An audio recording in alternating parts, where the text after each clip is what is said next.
Welcome to CTV News Channel. Thanks for joining us. I'm Andrea Bain. Well, we begin with breaking news. Ontario has confirmed the first 2 cases of the COVID-19 variant first detected in the United Kingdom. The strain was found in a couple from Durham with no known history of travel exposure or high-risk contacts. Both have been informed and are now in self-isolation. Canada had imposed a travel ban on the UK to try and avoid the strain from entering the country. Canada now joins multiple other nations that have detected the new variant, which health officials say spreads faster and easier, but there is no evidence it causes more severe illnesses. And for more, I'm joined by Medical Director at Vancouver Infectious Diseases Centre, Dr. Brian Conway. Thanks for joining us again this afternoon. Thanks for having me back. All right, so what's your reaction to this breaking news? 3 quick things. The first is I'm not surprised. Obviously, this variant has been circulating for some time before it was actually recognized. So the transmission obviously occurred before the banning of flights occurred from the United Kingdom to Canada. The second thing is that we need to look at the measures that are being taken at the border to try and screen out anyone who may be infected with COVID to prevent transmission domestically from people traveling from abroad.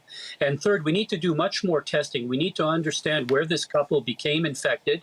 Obviously, they weren't in contact with travelers, so someone else might have transmitted it to them, and those people may have been in touch with travelers. And we need far more testing to understand the transmission chains and more effectively interrupt them.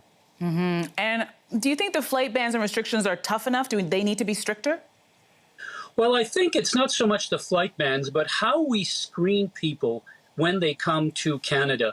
There is supposed to be a very tight 14-day quarantine with no contact with others. Obviously, something happened that led to a transmission in this case, and we need to look at our processes as we have people who come into Canada from abroad. And what more do we know about the vaccine's effectiveness on this variant?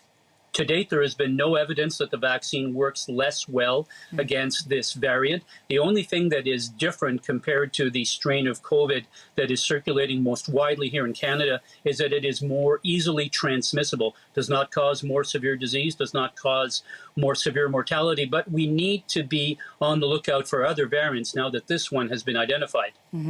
Well, we're in a very sensitive time. The numbers are up across the country, and now this new variant has been confirmed to be in Ontario. So what more needs to be done at this point? People need to make good decisions in their day-to-day lives to prevent viral transmission.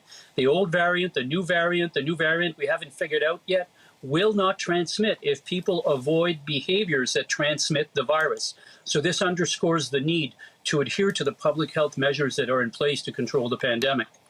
All right. Well, thank you so much for that update. That is Medical Director at Vancouver Infectious Diseases Centre, Dr. Brian Conway. Thanks again for chatting with us. Thank you.